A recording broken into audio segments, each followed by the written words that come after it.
আমরা আল্লাহ রাব্বুল আলামিনের অগণিত সৃষ্টির মধ্যে অন্যতম সৃষ্টি আমরা মানুষ। মানুষকে আল্লাহ রাব্বুল আলামিন যেই আন্দাজে, যেই ঢঙে, যেই প্যাটার্নে, যেই প্রকৃতিতে, যেই আকৃতিতে সৃষ্টি করেছেন, ইতপূর্বে বা আল্লাহ রাব্বুল আলামিন এই রং, এই ঢং, এই প্যাটার্ন, এই আকৃতি, এই প্রকৃতিতে আল্লাহ অন্য কোন সৃষ্টি করেন নাই। মানুষের ভিতরে এমনিতে আমরা সবাই বাইরে থেকে দেখতে মানুষ, কিন্তু মানুষের ভিতরে আল্লাহ কিছু ডিভাইস ফিট করেছেন, যে ডিভাইসগুলা আমাদের পঞ্চ ইন্দ্রিয়কে কন্ট্রোল করে, যেটাকে আমরা সেন্স অফ পারসেপশন বলি অথবা ফাইভ ফ্যাকাল্টি অফ সেন্সেস বলি।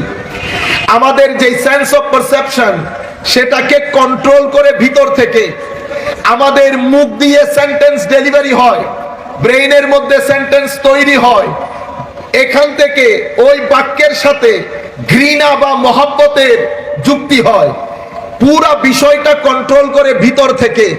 সেই কারণে মানুষ যদি ইচ্ছে করে উঠতে উঠতে উঠতে উঠতে আসমান পর্যন্ত যেতে পারে, আবার এই মানুষ তার কৃতকর্মের গুণে নিচে যেতে যেতে জমিনের সাথে মিশে যেতে পারে। নবী করিম সাল্লাল্লাহু আলাইহি ওয়াসাল্লাম যখন এই ধরা দামে তশরিফ এনেছিলেন, ঐতিহাসিকরা সেই সময়টাকে ফিগার আউট করেছেন এই আন্দাজে যে আমার নবী যখন তশরিফ আনছেন, নবী আগমনের পূর্বক্ষণে সমাজের মধ্যে ঘৃণার ছড়াছড়ি ছিল, মারামারি, রাহাজানি, অধিকার বঞ্চিত মানুষ, নারীর অধিকার, শিশুর অধিকার, শ্রমিকের অধিকার এবং সর্বসাকুল্যে কথায় কথায় মানুষ হত্যা করা। আপনারা জানেন মদিনায়ে মুনাওয়ারার আউস এবং খাজরাজ তাদের 200 বছরের হত্যাযজ্ঞ যার মাধ্যমে সমাপ্তি হয়েছে, ওনার নাম রহমাতুল্লিল আলামিন সাল্লাল্লাহু আলাইহি ওয়াসাল্লাম। আমার নবী তশরিফ আনলেন, তশরিফ আনার পরে আমার নবী সাল্লাল্লাহু আলাইহি ওয়াসাল্লামকে যেই মিশন দিয়ে আল্লাহ পাঠিয়েছিলেন, ইখরাজুন নাস মিনাজ যুলুমাতে ইলান নূর, মানুষকে অন্ধকার থেকে আলোর পথে নিয়ে আসা, আকীদার অন্ধকার, চরিত্রের অন্ধকার, আমলের অন্ধকার থেকে নিয়ে আসবেন। কিন্তু আমার নবী যেই সমাজের মধ্যে কাজ করতে এসেছেন, সেই সমাজের মানুষ রঙের দিক থেকে ভিন্ন, আকৃতি প্রকৃতির দিক থেকে ভিন্ন, চরিত্রের দিক থেকে ভিন্ন, চিন্তাধারার দিক থেকে ভিন্ন, সামাজিক, রাজনৈতিক, সাংস্কৃতিক সমস্ত চিন্তাধারা থেকে, ধর্মীয় চিন্তাধারা থেকে, এথনিক ব্যাকগ্রাউন্ড বলেন, রিলিজিয়াস ব্যাকগ্রাউন্ড বলেন, লিঙ্গুইস্টিক ব্যাকগ্রাউন্ড বলেন, সমস্ত ব্যাকগ্রাউন্ড থেকে they were different than each other. এমন একটা সোসাইটির মধ্যে যখন আমার নবী আসছেন, তো আমার নবীকে আল্লাহ পাঠিয়েছেন এমবডিমেন্ট অফ পিস করে, আপাদ মস্তক শান্তির বাণী শোনানোর জন্য আমার নবী দুনিয়াতে তশরিফ এনেছেন।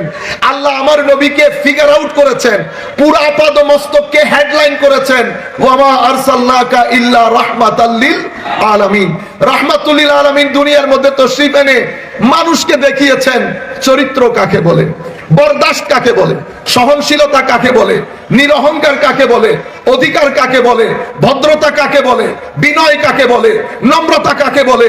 চলতা ফিরতা মানুষ, কথায় কথায় যারা মানুষ হত্যা করত, কথায় কথায় যারা মানুষকে মানুষের মনে কষ্ট দিত, জুলুম করত, এই মানুষগুলাকে আমার নবী 13 বছর মক্কার জমিনে কষ্ট করে কিছু সাহাবায়ে কেরামকে তৈরি করেছেন। 450 পৌনে 500 পৃথিবীর মানুষ কেউ বিশ্বাস করে নাই যে এই নবী মদিনায়ে মুনাওয়ারার মধ্যে গিয়ে 10 বছর পরে অর্ধ পৃথিবী শাসন শুরু করবে, কেউ বিশ্বাস করে নাই। আপনারা জানেন এই যে 550, 450 থেকে পৌনে 500 মানুষ আমার নবী তৈরি করেছিলেন, সবাই মনে করেছে ইউরিদুনা লিইউতফিউ নূরাল্লাহি বিআফওয়াহিহিম, ফু দেবে, এই নূর সমাজ থেকে নিভে যাবে। তারা এটা চিন্তা করেছিল, তারা বুঝতে পারে নাই আবু বকর রাদিয়াল্লাহু আন, ওমর ফারুক আজম রাদিয়াল্লাহু আন, উসমানে গনি, সাহাবায়ে কেরাম দেখতে মানুষ একজন হলেও ওনারা আসলে একজন ছিলেন না, এক একজন এক একটা জাতির মতো ছিলেন। আমার ভাইরা, এক ব্যক্তি একটা জাতির কাজ করার জন্য দুইটা জিনিস বড় জরুরি হয়, একটা আপনার ইলম, নলেজ, আর একটা আপনার আখলাক, সচ্চরিত্র। এই দুইটার মাধ্যমে আপনি যেই কোনো সোসাইটির মধ্যে গিয়ে সোসাইটিকে পরিবর্তন করতে পারবেন। মনে রাখবেন কোন সোসাইটির মধ্যে যখন এলম থাকবে না, আখলাক থাকবে না, সেই সোসাইটির মধ্যে লাখ জিনিস থাকুক, আপনি সোসাইটিকে স্থির করতে পারবে না, সোসাইটিকে অস্থিরতা থেকে বাঁচাতে পারবেন না, যতক্ষণ আমরা নিজেরা ভদ্র না হব, নম্র না হব, সহনশীল না হব, উদার না হব। আমরা আমার নবীর সেই চরিত্রটা আজকে আপনাদের সম্মুখে তুলে ধরবো। আমি আপনাদেরকে প্রথম যে কথাটা বলেছিলাম যে মানুষের ভিতরে আল্লাহ দুইটা ডিভাইস দিয়েছেন। এই মানুষ যদি আপনি মনে করেন এটা একটা শহরের মতো, একটা গ্রামের মতো, মানুষের body is like a village, is like a town. এখন এই টাউনের মধ্যে আপনি জিজ্ঞেস করতে পারেন এখানে কে থাকে, কারা থাকে। আমি বলবো এই টাউনের ইনহ্যাবিটেন্ট যারা এই টাউনের মধ্যে থাকে তাদের নাম ডিজায়ার এবং লাস্ট, ডিজায়ার এবং লাস্ট। এখানে আপনার লালসা, আপনার লোভ সব এই জায়গায় বসবাস করে। আমার এখানে একটা মাইগ্রেশন দরকার, সেই মাইগ্রেশন হবে আমার আল্লাহ যেটাকে অপছন্দ করেন, আল্লাহ আল্লাহ রসুলের অপছন্দ থেকে আল্লাহ এবং রসুলের পছন্দের দিকে হিজরত করা, অহিংসা থেকে হিংসার দিকে, হিংসা থেকে অহিংসার দিকে হিজরত করা, অভদ্রতা থেকে ভদ্রতার দিকে এবং অহংকার থেকে নম্রতার দিকে।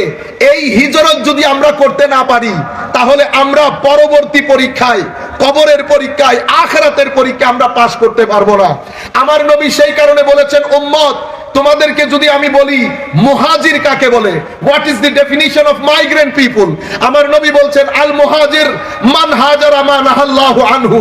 মুহাজির, মাইগ্রেন্ট হচ্ছে সেই ব্যক্তি যে আল্লাহর অপছন্দনীয় কাজ থেকে আল্লাহ পছন্দ করেন এমন কাজের দিকে মাইগ্রেট করে। আমার ভাইরা, এই মাইগ্রেশনের মাধ্যমে আপনার মধ্যে স্থিরতা আসবে। আপনার মধ্যে স্থিরতা আসলে পরিবার স্থির হবে, পরিবার স্থির হলে সমাজের মধ্যে স্থিরতা আসবে। অসম্ভব অস্থির সমাজ যখন আমার নবী এসেছেন, এরকম একটা অস্থির সমাজকে আমার নবী এমন স্থির করেছেন। পুরা মদিনা শরীফ, পুরা আপনার ইসলামের মিশন, আপনি যদি বলেন কোন কোন প্রিন্সিপালের উপর, কোন কোন মূল নীতির উপর আমার নবী দ্বীনের ভিত্তি স্থাপন করেছেন, আপনি যদি বলেন হুজুর crux of the message of Din, salient feature of the message of দ্বীন, আপনি যদি বলেন essence of the message of দ্বীন, আপনি কোরআন হাদিস পড়ে আপনি দেখবেন আমার নবী পুরা সমাজ ব্যবস্থাকে কায়েম করেছেন মহব্বতের উপর। কিসের উপর? লাভ, moderation, human rights, equality, democracy. Definitely I'm not talking about Western democracy. Democracy, মানুষের অধিকার, মূল অধিকার। এই যে আমি অধিকার অধিকার বলছি, আমার নবী যখন ওহী পেয়ে ঘরের মধ্যে আসলেন, খাদিজাতুল কুবরা রাদিয়াল্লাহু তাআলা আনহা দেখেছেন আমার নবী একটু বিচলিত, নার্ভাস হয়ে গেছেন। বিশাল জিম্মাদারি দেওয়া হয়েছে মানুষকে অন্ধকার থেকে আলোর পথে আনা। কেমন মানুষ? এমন মানুষ যারা অসম্ভব ইনটলারেন্ট, কনজারভেটিভ, রেডিক্যাল, এক্সট্রিমিস্ট। এমন সোসাইটির মানুষকে আমার নবী সিভিলাইজড করবে। আমার নবী একটা সিভিলাইজেশনের ঘোষণা দিয়েছেন। সিভিলাইজেশনের ঘোষণা দিয়েছেন কিসের মাধ্যমে? প্রথম ওহীর মাধ্যমে। আপনি দেখেন তৌহিদের কথার দরকার ছিল, তৌহিদ আসে নাই। নামাজ, রোজা, হজ, যাকাতের কথা বলার দরকার ছিল, এটাও আসে নাই। প্রথম ওহীর মধ্যে আমার নবী ঘোষণা দিচ্ছেন ইকরা বিসমি রাব্বিকাল্লাযী খালাক, খালাকাল ইনসানা মিন আলাক, ইকরা ওয়া রাব্বুকাল আকরাম আল্লাযী আল্লামা বিল কলম, আল্লামাল ইনসানা মা লাম ইয়ালাম। তিনটা জিনিস বলেছেন, পড়েন, কলম যেটা দিয়ে আপনারা নলেজ রেকর্ড করেন, আর একটা হচ্ছে নলেজ। এই তিনটা জিনিসের মাধ্যমে ওহী গোড়াপত্তন হয়। এখান থেকে যখন আমার নবী খাদিজাতুল কুবরা রাদিয়াল্লাহু তাআলা আনহার কাছে আসলেন, খাদিজাতুল কুবরা বলছেন ইয়া রাসূলুল্লাহ, আপনি বিচলিত হয়েন না, আপনি মন নার্ভাস হয়ে যাবেন না। আমি বলছি ওয়াল্লাহি মা ইউখজিকাল্লাহু আবাদা, আল্লাহ আপনাকে একা ছেড়ে দেবেন না, আল্লাহ আপনাকে এম্বারেসমেন্ট সিচুয়েশনে ফেলবেন না। কেন?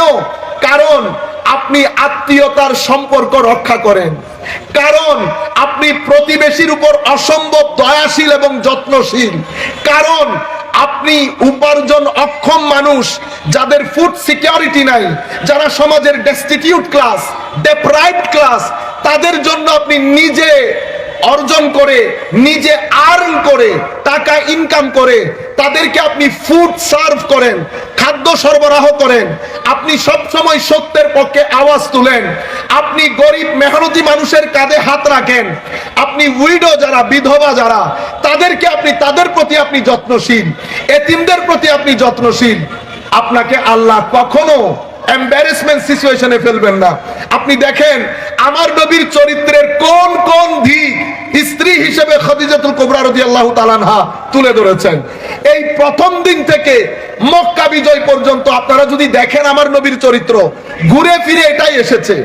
আউস এবং খাজরাজ যখন প্রথম আকাবার শপথ নিতে মক্কা শরীফ আসলেন, তারা বায়াত গ্রহণের পরে আমার নবী তাদের কাছ থেকে যখন কমিটমেন্ট নিয়েছেন, জানেন কমিটমেন্ট কি ছিল?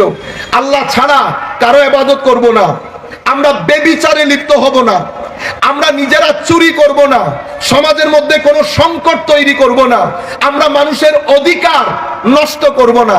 এই তাবৎ জিনিসের মাধ্যমে একেবারে মক্কা বিজয় যখন সাধিত হয়েছে, তখনও আমার নবী ওই একই কথা বলেছেন, কি আজকে কারো উপর কোনো প্রতিশোধ গ্রহণ করব না। আমি মেসেজ আপনাদেরকে এটা দিতে চাচ্ছি আমার ভাইরা, আল্লাহ রাব্বুল আলামিন যেই কোনো সোসাইটিকে যেই কোনো মুহূর্তে তুলতে পারে, তবে তোলার জন্য আল্লাহর একটা সুন্নত আছে, আল্লাহর একটা প্যারামিটার আছে, ডিভাইন গ্রামার আছে, সুন্নাতুল্লাহ আছে। সেটা কি? ইন্নাল্লাহা লা ইউগাইয়িরু মা বিকাউমিন হাত্তা ইউগাইয়িরু মা বিআনফুসিহিম। যতক্ষণ আপনি নিজেকে নিজে পরিবর্তন না করবেন, মাওলাই করিম আপনাকে পরিবর্তন হতে দেবে না। আপনি যদি পরিবর্তন হতে চান, আপনি যদি সমাজকে মহব্বতের সহনশীলতার উপর বেস করে একটা পর্যায়ে নিয়ে যেতে চান, দুইটা জিনিসের কোনো বিকল্প নাই, জ্ঞান জ্ঞান জ্ঞান এবং সচ্চরিত্র। এদিকে ইঙ্গিত করে কোরআনে পাকের যে আয়াত পড়েছি, ফাবিমা, মাশাআল্লাহ, একটু নারায়ে তাকবীর দেন, এটা নারায়ে তাকবীর।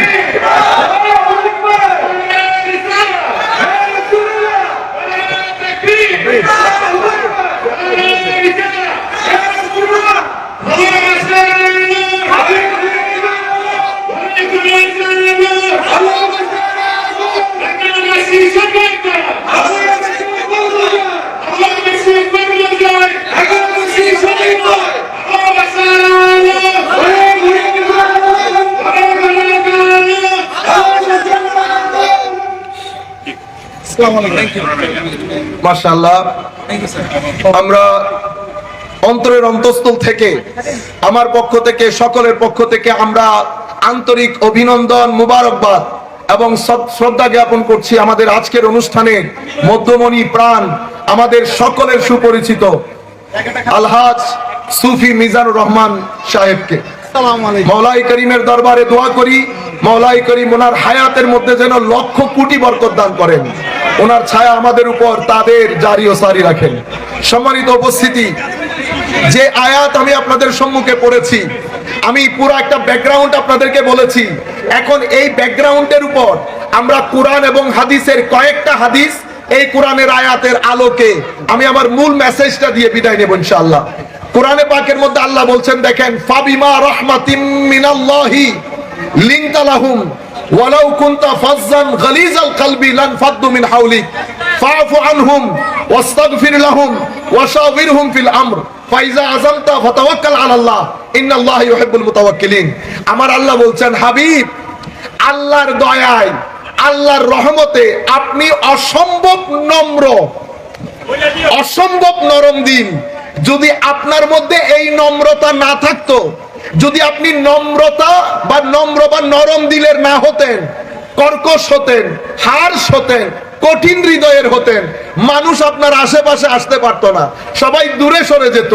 তাই আপনি তাদেরকে ক্ষমা করে দেন, তাদের জন্য আল্লাহর দরবারে দোয়া চান, আল্লাহর দরবারে ইস্তেগফার করেন এবং কোন কাজের মধ্যে তাদের সলা পরামর্শ করেন, অতঃপর আল্লাহর উপর ভরসা করেন। যারা আল্লাহর উপর ভরসা করে তাদেরকে আল্লাহ পছন্দ করেন, ভালোবাসেন। এটা কোরআনের আয়াত। এখন এই আয়াতের মধ্যে আল্লাহ বলছেন কি, দেখেন, আল্লাহর রহমতে আপনি অনেক বেশি নম্র। এখন কোরআনের এই আয়াতকে আমরা আরো একটা আয়াত দিয়ে বোঝার চেষ্টা করি।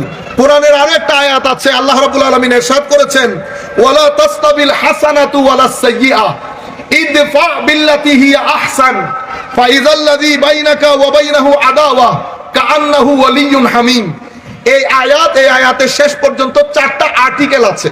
আমরা এই 4টা আর্টিকেলের মাধ্যমে আমার এই পঠিত আয়াতটা বোঝার চেষ্টা করব। এই আয়াতের মধ্যে 4টা আর্টিকেলের প্রথম আর্টিকেলে আল্লাহ বলছেন, লা তাসতাবিল হাসানাতু ওয়ালাস সাইয়্যিআ, ভালো এবং মন্দ, আলো এবং অন্ধকার কখনো এক হয় না। তো এখন এটা প্রথম আর্টিকেল আমাদেরকে একটা জিনিস ক্লিয়ারলি বলছেন আল্লাহ, যে ভালো এবং মন্দ এক হয় না। তো আল্লাহ আপনি কোথায় থাকেন? আমি ভালোর সাথে থাকি, আমি নম্রতার সাথে থাকি, আমি ধৈর্যশীলতার সাথে থাকি। আমার ভাইয়েরা, আল্লাহ আপনার সাথে থাকলে কি হয়? মাওলাই করিম যখন কারোর সাথে থাকেন, আল্লাহ রাব্বুল আলামিন দুইটা জিনিস তাকে দান করেন। একটা, আল্লাহ তাকে ডিভাইন প্রোটেকশন দান করেন, সেই ব্যক্তিকে মাওলাই করিম আরেকটা জিনিস দান করেন, সেটা হচ্ছে তৌফিক। আল্লাহ যখন কারো উপর খুশি হন, তো আল্লাহ তাকে ভালো কাজ করার তৌফিক দান করেন।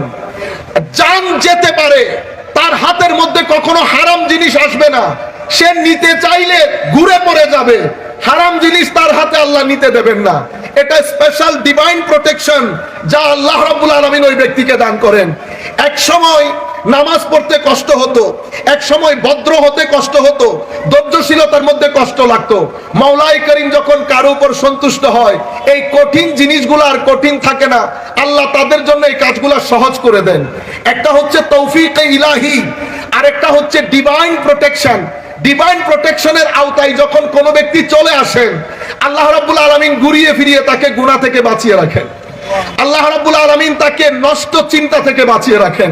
আল্লাহ রাব্বুল আলামিন সমাজের গৌরব ধান্দা থেকে বাঁচিয়ে রাখেন, অশ্লীলতা থেকে, কুচিন্তা থেকে, অসামাজিক কার্যকলাপ থেকে মাওলাই করিম ইনিয়ে বিনিয়ে তাকে বাঁচিয়ে রাখবেন। এটা স্পেশাল ডিভাইন প্রোটেকশন আল্লাহ রাব্বুল আলামিন আল্লাহর বান্দাদেরকে দান করেন। আরেকটা জিনিস মাথায় রাখবেন, যখন আল্লাহ আপনাকে সঙ্গ দেবেন, মনে রাখবেন আপনার এই হাত পৃথিবীর কোন মানুষের কাছে গিয়ে পাততে হবে না। মাওলাই করিম আপনার এই হাতকে সবসময় উপরে রাখবেন। এখন আমরা আল্লাহর কাছে চাওয়ার যে রীতিনীতি, মাওলাই করিমের হাতে নিজেকে সুপর্দ করার যে রীতিনীতি, আমরা সেটা ভুলে গেছি। কিছু লোক, কিছু লালসা, কিছু দুনিয়াদারি আমাদের ঈমানের এই ভিতরকে উজাড় করে দিয়েছে, ঈমানের নূর থেকে আমাদেরকে বঞ্চিত করেছে। আমার ভাইয়েরা, আমরা যদি আবার সিজদার মাধ্যমে, আমার আল্লাহ বলছে, বান্দা আমি কিন্তু তোমাকে ভালোবাসি, কোন প্রয়োজন হলে তাফাররাগ লিইবাদাতি, আমার ইবাদতের মধ্যে মনোনিবেশ করো। আমি তোমাকে কথা দিচ্ছি, তোমার প্রয়োজন দূর করে দেব, কিন্তু তুমি যদি আমার উপর তাওয়াক্কুল না করো, তাইলে রিজিকের পেছনে পেছনে দৌড়াবে, রিজিক তোমার পাশে আসবে না। মনে রাখবেন, মাওলাই করিম যখন কারো উপর দয়া করেন, আল্লাহ রাব্বুল আলামিন সামগ্রিকভাবে তার জীবন থেকে অস্থিরতাকে দূর করে দেন, স্থিরতা এসে যায়। তো আল্লাহ বলছেন, ভালো এবং মন্দ এক হয় না। কোন জায়গায় যদি তোমার সাথে কেউ ইল ট্রিটমেন্ট করে, কোন মন্দ আসে, তো তুমি ভালো দিয়ে মন্দের মোকাবেলা করো। এটা রাসূল পাকের আখলাক আমাদের কাছে তুলে ধরা হচ্ছে। ভালো মন্দ এক না। কেউ যদি মন্দের মাধ্যমে তোমার সাথে ডিল করে, ভালোর মাধ্যমে তুমি তার মোকাবেলা করো। দুইটা জিনিস। এরপরে আমার আল্লাহ বলছেন, এই যে কাজটা বললাম, এই কাজটা এত সহজ না। ওয়ামা ইউলাক্কাহা ইল্লাল্লাযীনা সাবারু, এই কাজটা ধৈর্যশীলদের কাজ। তো ধৈর্যশীল কারা? ধৈর্যশীল সেই ব্যক্তি যাদের সাথে সার্বক্ষণিকভাবে আমি আল্লাহ থাকি। ইন্নাল্লাহা মাআস সাবিরিন। এবং আমার আল্লাহ বলছেন, এই কাজটা তারাই পারে যাদের জন্য আমি সব জায়গায় অনেক বেশি বড় নিয়ামতের ব্যবস্থা করে রেখেছি। চারটা জিনিস। এখন আমরা এই পুরো বিষয়টা আমার নবীর চরিত্র থেকে আমরা একটু দেখি, যে আমার নবীর চরিত্রে বিনয়, নম্রতা, ভদ্রতা, পরোপকারিতা, এই বিষয়গুলো কেমন ছিল। আমার নবী সাল্লাল্লাহু আলাইহি ওয়াসাল্লামের চরিত্র তুলে ধরতে গিয়ে, আন আয়েশা রাদিয়াল্লাহু তাআলা আনহা আন্নান নবী সাল্লাল্লাহু আলাইহি ওয়াসাল্লাম قال, আমার নবী বলছেন, উম্মত ইন্নাল্লাহা রফিক, আল্লাহ অনেক বেশি নম্র, অনেক বেশি সফট। আল্লাহ সফটনেসকে পছন্দ করেন, আল্লাহ সফটনেসকে পছন্দ করেন, এবং সফটনেসের উপর আল্লাহ এমন দেন যা আল্লাহ হার্ড এবং হার্শ ব্যক্তিকে আল্লাহ দান করেন না। ওয়া ইউতি আলার রিফক মা লা ইউতি আলাল উনফ। অন্য হাদিসের মধ্যে আমার নবী বলছেন, যেই বিষয়ের মধ্যে নম্রতা থাকে, আমার নবী বলছেন সেই বিষয়ের সৌন্দর্য বেড়ে যায়। আমার নবী বলছেন, ইন্নার রিফকা লা ইয়াকুনু ফি শাইইন ইল্লা জানাহু, যখন কোন বিষয়ের মধ্যে রিফক থাকে, নম্রতা থাকে, আমার আল্লাহ সেই জিনিসের জিনতকে বাড়িয়ে দেয়। সেই জিনিসের বিউটি, জামাল, কামাল, জালাল, জালওয়া, সৌন্দর্য সবকিছুকে আল্লাহ বৃদ্ধি করে দেন। যেই জিনিসের মধ্যে নম্রতা থাকে না, চাহে সেটা ওয়াজ হোক, তকরির হোক, ইলম হোক, যেই জিনিসের মধ্যে নম্রতা থাকে না, সেই জিনিসের সৌন্দর্যকে আল্লাহ রাব্বুল আলামিন মিটিয়ে দেন। এরপরে হযরতে জারীর রাদিয়াল্লাহু তাআলা আনহু বলছেন, সামি'তু রাসূলুল্লাহ সাল্লাল্লাহু আলাইহি ওয়াসাল্লাম ইয়াকুল, হায় হায় হায়, মুসলিম শরীফের রওয়ায়াতের মধ্যে এসেছে, আমার নবী বলছেন, যেই কাজে যেই ব্যক্তি রিফক থেকে বঞ্চিত হয়েছে, নম্রতা থেকে বঞ্চিত হয়েছে, সে আসলে নম্রতা থেকে বঞ্চিত হয় নাই, সে আল্লাহ রাব্বুল আলামিনের সমস্ত খায়ের ও বরকত থেকে বঞ্চিত হয়েছে। নম্রতা থেকে বঞ্চিত হওয়া, সমস্ত খায়ের ও বরকত থেকে বঞ্চিত হওয়া এক কথা। আমার ভাইয়েরা, আমার নবী সাল্লাল্লাহু আলাইহি ওয়াসাল্লাম উম্মতের এই পরন্তির যুগে একটা জিনিসের মাধ্যমে আমরা দাঁড়িয়ে যেতে পারবো, সমাজকে সুন্দরের দিকে নিয়ে যেতে পারবো, সেটা সহনশীলতা এবং নম্রতা।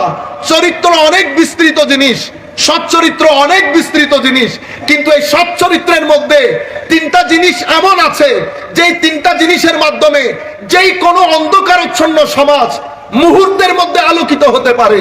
একটা নম্রতা, একটা ধৈর্যশীলতা, আর একটা হচ্ছে সহনশীলতা, বা কোনো একটা জায়গার মধ্যে অটুট অবিচল থাকা। এই জিনিসগুলা যে কোনো অন্ধকারাচ্ছন্ন সমাজকে আলোর মুখ দেখাতে পারে। আমার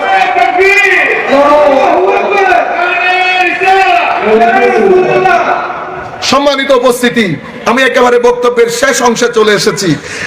রাসূল করিম সাল্লাল্লাহু আলাইহি ওয়াসাল্লামের সিরাত বর্ণনা করতে গিয়ে আমার নবী কেমন ছিলেন। আরে ভাই, হযরত জাফর বিন আবু তালেবকে যখন হাবাসার ইথিওপিয়ার প্রেসিডেন্ট, তৎকালীন প্রেসিডেন্ট নাজ্জাশী জিজ্ঞেস করেছিল, মুসলমানদের ডেলিগেশন কোথায়? মুসলমানদের ডেলিগেশন জাফর ইবনে আবু তালেবের নেতৃত্বে সেখানে আসছে।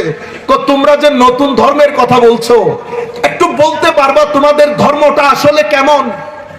Jafar bin Abu Talib, on behalf of the Muslim delegation as a spokesman of the Holy Prophet sallallahu alaihi wasallam, spokesman হিসেবে সেখানে একটা বক্তব্য রেখেছিলেন। আপনারা জানেন, সেই বক্তব্যের মধ্যে উনি বলেছেন, মহামান্য রাষ্ট্রপতি, আজকে আপনার সম্মুখে বলবো, আমরা ইগনোরেন্ট ছিলাম, আনসিভিলাইজ ছিলাম, আমাদের সমাজের মধ্যে কোনো আইন কানুন ছিল না, কারো কোনো অধিকার ছিল না, নারীর কোনো অধিকার ছিল না, শিশুর কোনো অধিকার ছিল না, অশ্লীলতা আমাদের রন্ধ্রে রন্ধ্রে ছড়িয়ে গেছে। আমরা কোনো আইন কানুনের তাওয়াক্কা করতাম না, যাকে যখন খুশি মারতাম, যাকে যখন খুশি কাটতাম। সমাজের মধ্যে অধৈর্য, অসহনশীলতা, অস্থিরতা ছিল, সমাজের মধ্যে কোনো মান সম্মান ছিল না। এহেন পরিস্থিতিতে আল্লাহ রাব্বুল আলামিন আমাদের মাঝে এক ব্যক্তিকে প্রেরণ করেন। ওনার চরিত্র দেখেন, আবার কি বলে, ওনার চরিত্র, ওনার পবিত্রতা, ওনার দূরদর্শিতা, ওনার ভদ্রতা, ওনার সহনশীলতা, সবকিছু সম্পর্কে আমাদের এলাকার মানুষ সম্যক অবগত। উনি আসলেন, এক আল্লাহর ইবাদতের দিকে আমাদেরকে ডাকলেন এবং আমাদেরকে বললেন, দেখো তোমরা ভদ্র হতে হবে, মিথ্যা বলা যাবে না, আমানতের খেয়ানত করা যাবে না, নারীর অধিকার বুলন্ডিত করা যাবে না, মানুষের সাথে বেয়াদবি করা যাবে না, অশ্লীল হওয়া যাবে না, এবং নারীদেরকে, নারী শিশুদেরকে জীবন্ত গ্রথিতকরণ করা যাবে না। এভাবে যা কিছু বলেছে ওই একই জিনিস যেটা খাদিজাতুল কুবরা রাদিয়াল্লাহু তাআলা আনহা বলেছেন। সিরাতে মুস্তাফা, আমার নবীর চরিত্র কেমন ছিল এটা বলতে গিয়ে এখানে বলা হচ্ছে, আমার নবী সাল্লাল্লাহু আলাইহি ওয়াসাল্লাম দাইমুল বিশ, আমার নবীর চরিত্রের মধ্যে টাইটনেস ছিল না, বড় ফ্লেক্সিবল, বড় রিল্যাক্স। যে কোনো ব্যক্তি গেলে আমার নবী একটা মুস্কি হাসি দিতেন। আমার নবীর মজলিসে বসলে কঠিন, একেবারে সাংসারিক জীবনে ত্যক্ত বিরক্ত ব্যক্তি, অসম্ভব কষ্টে থাকা ব্যক্তি আমার নবীর মজলিসে বসে নবী পাকের চেহারা মুবারকের দিকে দেখলে রিল্যাক্স হয়ে যেতেন। আমার নবী মুস্কি হাসতেন। আমার নবীর চেহারার মধ্যে একটা খাস গ্লু ছিল, একটা নূর ছিল। আমার নবীর দাঁত মুবারক দিয়ে খাস একটা গ্লু বের হতো। কোনো কারণে যদি আমার নবী মুস্কি হাসি দিতেন, আমার নবীর ওই দাঁত মুবারক থেকে 14 তারিখের চাঁদের থেকে যে রোশনি বের হয়, সে রোশনি বের হতো। বলা হচ্ছে সেই রোশনি আমাদের ভিতরে গিয়ে বিদীর্ণ হতো, আমাদের অন্তরকে রিল্যাক্স করত, অস্থির অন্তরের মধ্যে স্থিরতার ঠান্ডা বাতাস বয়ে দিত। এমন নবী সাল্লাল্লাহু আলাইহি ওয়াসাল্লাম। এরপরে কেমন ছিলেন? সাহালুল খুলুক, লাইয়িনুল জানিব, অসম্ভব ভদ্র এবং নম্র ছিলেন নবী করিম সাল্লাল্লাহু আলাইহি ওয়াসাল্লাম। আর দুইটা হাদিস বলে আমরা আমাদের বক্তব্য শেষ করব।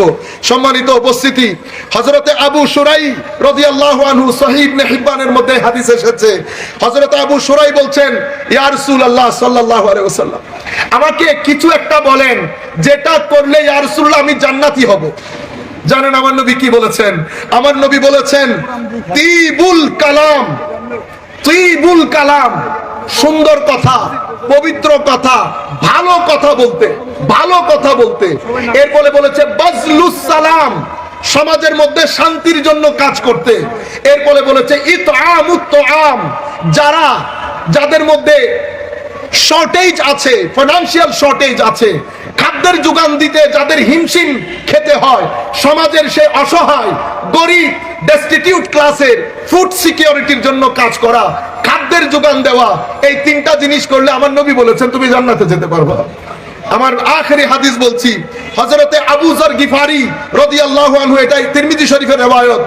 হযরতে আবু যর গিফারি বলছেন, হুজুরে কারীম সাল্লাল্লাহু আলাইহি ওয়াসাল্লাম ইরশাদ করেছেন, উম্মত তাবাসসুমুকা ফি ওয়াজহি আখিকা সাদাকা, তুমি তোমার মুসলিম ভাইকে দেখে যে একটা মুস্কি হাসি দিলা, এটা চ্যারিটির সওয়াব, সাদকার সওয়াব। এরপরে বলছে ওয়া আমরুকা বিল মারুফ ওয়া নাহয়ুকা আনিল মুনকার, তুমি যে ভালো কাজের কথা বলো, খারাপ কাজ থেকে, অসামাজিক কার্যকলাপ থেকে, অ্যান্টি সোশ্যাল বিহেভিয়ার থেকে মানুষকে দূরে রাখতে চেষ্টা করো, এটা সদকার সওয়াব। এরপরে বলছে ওয়া ইরশাদুকার রাজুল ফি আরদিদ দালাল লাকা সাদকা, রাস্তার মধ্যে দাঁড়িয়ে একটা মানুষ রাস্তা চিনছে না, কোন রাস্তা দিয়ে যাবে, এই ধরনের পথহারা মানুষকে পথের সন্ধান দেওয়া, এটাও সাদকার সওয়াব। এরপর আমার নবী বলছেন ওয়া নাসরুকা, হায় হায়, ওয়া নাসরুকা লিররাজুলিল রাদি আল বাসার লাকা সাদকা, যেই মানুষ চোখে কম দেখে, যেই মানুষ চোখে কম দেখে তাকে সহযোগিতা করা, তার চোখ হিসেবে কাজ করা, এটাও সদকার সওয়াব। এরপরে ওয়া ইমাতাতুকা আল হাজার ওয়া শাওকা ওয়াল আজব আনিত তারিক লাকা সাদকা, রাস্তা থেকে কষ্টদায়ক বস্তু, কাটা বা কোনো হাড্ডি টাইপ যেগুলো মানুষকে কষ্ট দেয়, এই ধরনের জিনিস রাস্তা থেকে সরিয়ে দেওয়া, এটাও সাদকা। ওয়া ইফরাগুকা মিন দালবিকা ফি দালবি আখিকা লাকা সাদকা, তোমার বাকেটের মধ্যে অনেক কিছু পরিপূর্ণ, যার বাকেটের মধ্যে কোনো কিছু নাই তাকে একটু দিয়ে দাও, এটাও সাদকা। আমি কয়েকটা হাদিস আপনাদের সম্মুখে তুলে ধরলাম, আমি একটা ব্যাকগ্রাউন্ড বললাম, আমি আমার ক্রাক্স অফ দ্য মেসেজ যেটা আমি আপনাদেরকে দিতে চাচ্ছি আমার ভাইয়েরা, আমরা বোধহয় অসহনশীল হয়ে যাচ্ছি দিনের দিন। সমাজের মধ্যে ধর্মের নামে, ফিরকার নামে যেই পরিমাণ হেট্রেট আমরা ছড়িয়ে দিচ্ছি, আমাদের ছেলেগুলো একটা সময় আসবে দিন ছেড়ে দেবে, ধর্ম ছেড়ে দেবে, আমাদের কারণে, আমাদের অসহনশীলতার কারণে, আমাদের অহিকমতপূর্ণ কাজের কারণে। আমার ভাইয়েরা, ধর্ম ছেড়ে দিলে আপনি সমাজের মধ্যে ডিপ্রেশন থেকে সমাজকে বাঁচাতে পারবেন না, অ্যাংজাইটি থেকে সমাজকে বাঁচাতে পারবেন না, ফ্রাস্ট্রেশন থেকে সমাজকে বাঁচাতে পারবেন না। সমাজের মধ্যে যদি ধর্মীয় প্র্যাকটিস না থাকে, সমাজের মধ্যে যদি জিক্রে ইলাহি না থাকে, তিলাওয়াতে কোরআন না থাকে, দরুদে মুস্তাফা না থাকে, আপনি পৃথিবীর কোন সমাজকে অস্থিরতা থেকে বাঁচাতে পারবেন না। কেন? ধর্মহীন সমাজ আস্তে আস্তে ফ্রাস্ট্রেশনের দিকে চলে যায়। আমরা আজকে ফ্রাস্ট্রেটেড হচ্ছি, আমরা আজকে ডিপ্রেসড হচ্ছি। 2014-এ ওয়ার্ল্ড হেলথ অর্গানাইজেশন বলেছিল কিছুদিনের মধ্যে ডিপ্রেশন নাম্বার 4 কজ হবে কিসের? হিউম্যান সাফারিং এর, ব্রুটাল কিলিং এর, রোড অ্যাক্সিডেন্টের, ক্যান্সার, এই ধরনের কিছু ডিজিজের। কিন্তু 2014 না, তার আগেই ডিপ্রেশন আমাদের পৃথিবীর number 1 cause of human suffering such as cancer, such as brutal killing and road accident।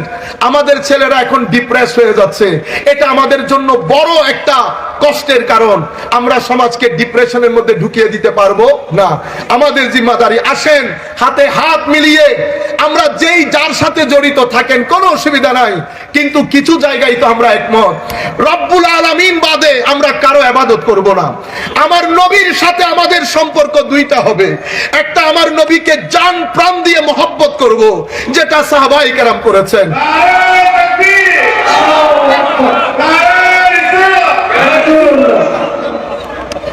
এমন মহব্বত করেছেন সাহাবায়ে কেরাম, আমার নবীর সাহাবীরা আমার নবীর থুতু মুবারক নিয়ে মুখে আর বুকে লাগিয়েছেন। ও ভাই, কেউ কাউকে জান প্রাণ দিয়ে মহব্বত না করলে এই কাজ কখনো সম্ভব হতো না। আমার নবীর সাহাবীরা আমার নবীর ব্যবহৃত অজুর পানি নিয়ে মুখে আর বুকে লাগিয়েছেন, আমার নবীর ঘাম মুবারক নিয়ে মুখে লাগাতেন, বুকে লাগাতেন, আতর হিসেবে ব্যবহার করতেন। আমার নবীর চুল মুবারক সংগ্রহ করে নিজের মাঝে রাখতেন, আমার নবীর নখ মুবারক সংগ্রহ করে নিজের মাঝে রাখতেন। এটা কশ্চিন কালেও সম্ভব হতো না যদি সাহাবায়ে কেরাম আমার নবীকে জান প্রাণ দিয়ে মহব্বত না করতেন। মহব্বত এত ইন্তেহার মধ্যে চলে গিয়েছিল। এক সাহাবীকে জিজ্ঞেস করা হচ্ছে, আপনি বড় বয়সে না আমাদের রাসূল বড়? সাহাবী উত্তর দিচ্ছেন, কি বলো তুমি, কে বড় কে ছোট? বড় তো আমার রাসূল, কিন্তু দুনিয়াতে আসতে আমি একটু আগে চলে এসেছি। ওহু আকবারু মিন্নি ওয়া আনা মুকদ্দামুন মিনহু ফিল মিলাদ। দুনিয়াতে আসতে আমি আগে এসেছি, বড় রাসূলুল্লাহ সাল্লাল্লাহু আলাইহি ওয়াসাল্লাম। সাহাবায়ে কেরাম শেষ বয়সে কান্নাকাটি করতেন।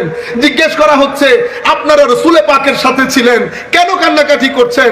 আমার নবীর সাথে ছিলাম ঠিক, কিন্তু আমার নবীর সাথে থাকাকালীন তাজিমের কারণে, সম্মানের কারণে আমরা আমাদের নবীর চেহারা মুবারকের দিকে চোখে চোখ রাখতাম না।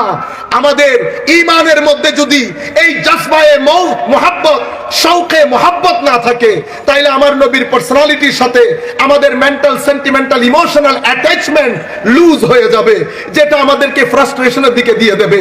আরেকটা হচ্ছে আমার নবীর দেখানো পথ, আমার নবীর ডুস এবং ডোন্টস, যা করতে বলেছেন, যা থেকে নিষেধ করেছেন, আমরা যেই যতটুকুন সম্ভব এই কাজগুলা করব। আরেকটা আমার নবীর এথিক্যাল ভ্যালিউস, যেটা এতক্ষণ পর্যন্ত আপনাদেরকে বলছি, আমরা আমাদের চরিত্রের দিকে মন দেই, আমরা কেমন লোক, আমরা সিজদার দিকে মন দেই। রাত্রের সিজদা মানুষের জীবন পরিবর্তন করে, রাত্রের সিজদা মানুষকে ধৈর্যশীল করে, রাত্রের সিজদা মানুষকে নম্র করে। যেই ব্যক্তি রাত্রেবেলা সিজদা দেয়, যারা রাতের সিজদা দেয়, তাদের জন্য পুলিশ বাহিনীর দরকার হয় না। ভিতরে আরেকটা পুলিশ দাঁড়িয়ে যায়, তাকে তাকওয়া বলে, ওয়ারা বলে, খৌফ বলে, খাশিয়াতে ইলাহি বলে।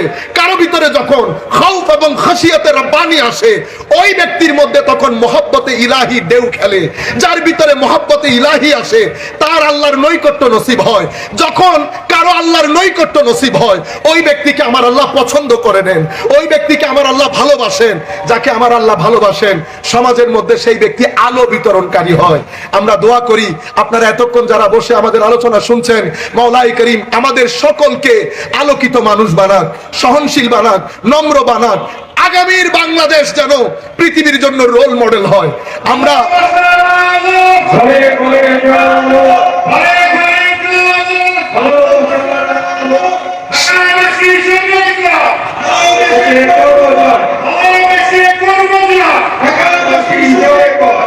আমরা যদি সামান্য পরিমাণ আমাদের চরিত্র পরিবর্তন করি, কিছু দেশ বয়স কম হলেও আল্লাহ দেখার সুযোগ দিয়েছেন। বিশ্বাস করেন, আমাদের দেশের মতো এত দারুণ একটা দেশ পৃথিবীতে তেমন একটা চোখে পড়ে না। আমরা যদি আমাদের চরিত্র পরিবর্তন করতে পারি, বিশ্বাস করেন আমরা পরিবর্তন হতে সময় লাগবে না। কারণ জ্ঞান যেটা, সেটা আল্লাহ আমাদেরকে দান করেছেন। আমাদের বাংলাদেশ, ইন্ডিয়া, পাকিস্তান, এই হিত্তায়ে জমিনের এই ভাগটা অনেক উর্বর। আমরা ব্রেইনের দিক থেকে অনেক এগিয়ে। আমাদের ছেলেগুলা যখন হার্ভার্ডে যায়, অক্সফোর্ডে যায়, ক্যামব্রিজে যায়, বুয়েট, ঢাকা ইউনিভার্সিটির ছাত্র, তাদের সাথে কেউ তেমন একটা কম্পিট করতে পারে না। যারা বাইরে পড়েন তারা জানেন, আমরা যদি একটু ভদ্র হই, একটু সহনশীল হই, পরের অধিকার সম্পর্কে একটু সচেতন হই, সমাজের যারা অসহায় মানুষ তাদের একটু খোঁজ খবর নেই, আমার নবী খুশি হবেন, আমার আল্লাহ খুশি হবেন। ওয়ামা আলাইনা ইল্লাল বালাগুল মুবিন। ওয়াসসালামু আলাইকুম ওয়া রাহমাতুল্লাহি তাআলা ওয়া বারাকাতুহু।